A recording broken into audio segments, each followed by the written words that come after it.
Anybody? Let's drop down to intraday time frame. We're going to look at 60 minutes. We'll look at 60 minutes. All right, let's go back and get some of the stuff off the charty tart. Let's get some of the stuff off the charty tart. So, on this here, we were just showing the uppermost portions.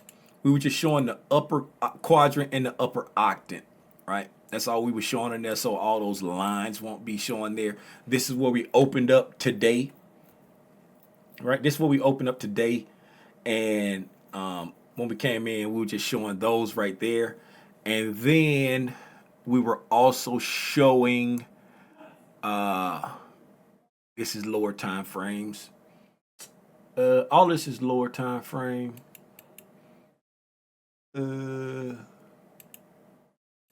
That shouldn't even be showing there.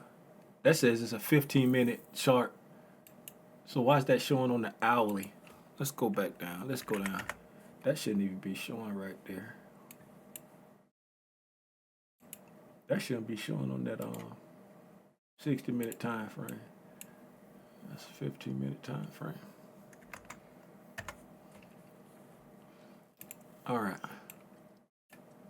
Okay, so everything else is lower time frame stuff. But looking at what's going on the charty tart, right? This is where we started out on Monday, right? This is where we started out on Tuesday, and then this is Wednesday. So does that look like a low resistance liquidity run or high resistance? What does this week look like so far? Does it look like we've been in the low resistance or high resistance? Somebody put it in the chat.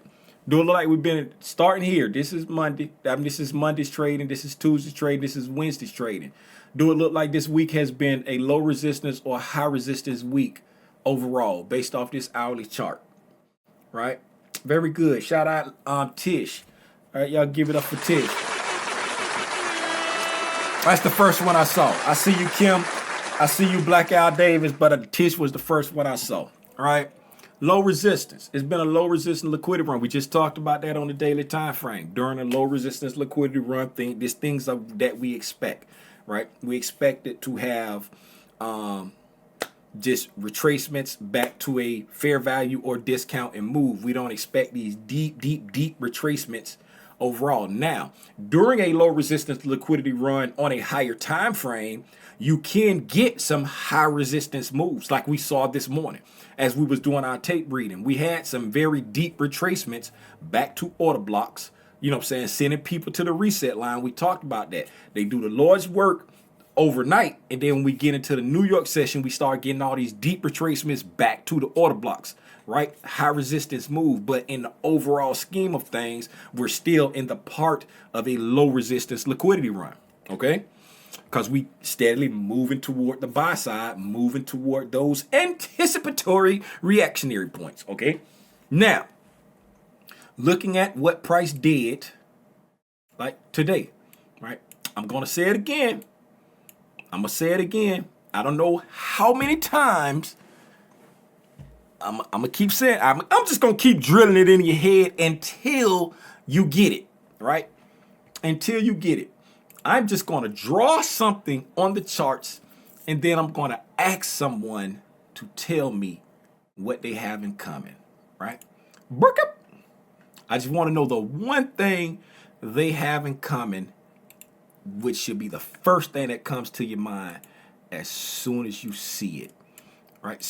When you look at the chart, it should just jump off the chart at you, right? I'm going to do it there. I'm going to do it here. I'm going to do it here.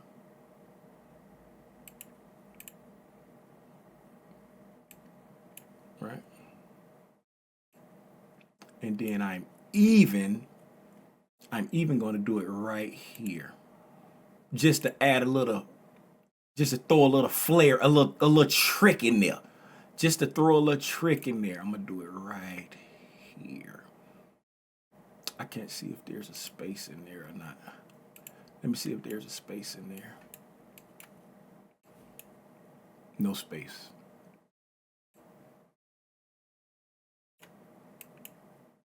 All right. Didn't get quite there. Got there. So we'll just go here. Can't throw the little trick in there. Can't throw the trick in there, but we can put that in there. Just the same. Now, y'all shout out Kim before I can even ask. Y'all shout out Kim. I'm gonna go ahead and ask anyway, but Kim cheating, getting ahead of me. What do all of these magical boxes that I drew on the chart have in common? What do they have in common?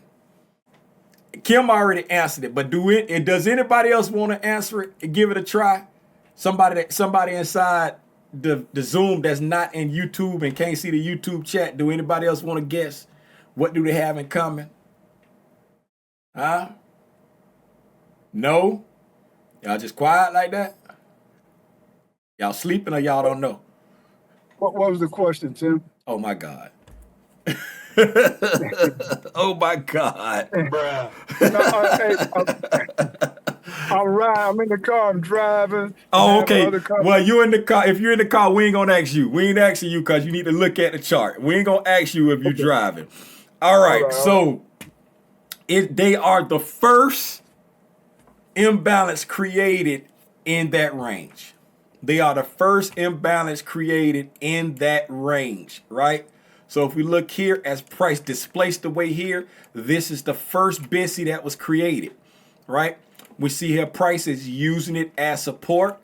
Price trades away, and then it comes back down right here, into that old PD array from all of those hours ago. Ant-Man said, let me look through these. Hold on. Where my dog at? Is it this? Do I do Ant-Man like this right here? Is this how I get Ant-Man? Oh, wait a minute. That ain't Ant-Man. Who is that? Who is? Man, if you don't get out of here, where's Ant-Man? Oh my God, they done took Ant-Man away.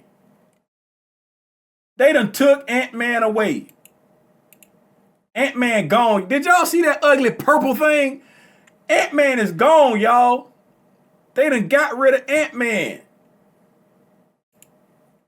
Oh my God, they done got rid of Ant-Man. I'm gonna cry. Did y'all see that weird looking, what in the world was that? Did y'all see that weird looking, who is this? That is not Ant-Man. Who is that weird looking? Oh my God. What is this? What is that? My heart is broken. My heart. We got Temu Ant-Man today. Temu Ant-Man say, I look it through to the green box. I look it through the green box to the get out of here, Temu Ant-Man.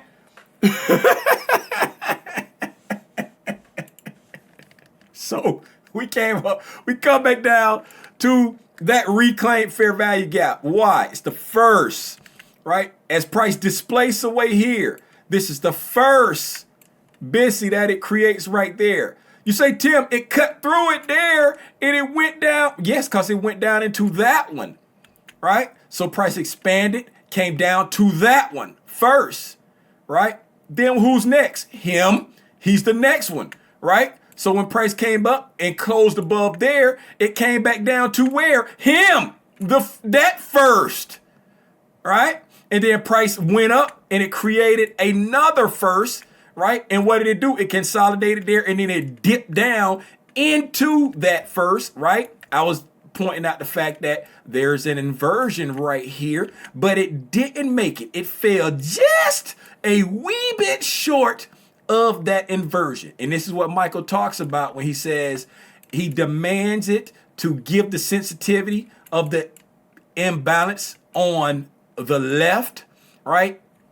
And sometimes he won't get picked up. Now let me make these wicks bigger so you can see them, right? That's your wick right there, right? And this is the wick that created the high of that imbalance right here.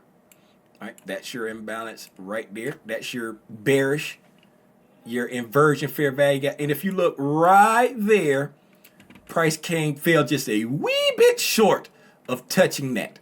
And that is what he be talking about when he say sometime when he put the emphasis on the imbalance that's on the right side of the chart, sometimes he won't be afforded the fill, right? And this time we came here, we traded into, yes, again, another first, right? And then now that you traded into that first right there, right? You don't want to just count him out, right? He still is important, okay? Tim, what do you mean? All right, so now that we have created the reclaimed fair value gap, right?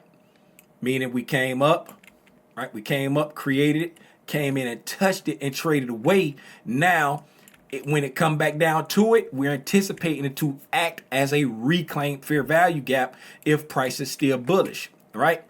But if we slip through it, we have used it for its first use because we touched it and traded away, taking out this buy side. We have used it for its first use. So if we come down and slip below it, now we're anticipating it to act as an inversion fair value gap, right? We're looking for it to act as an inversion fair value gap.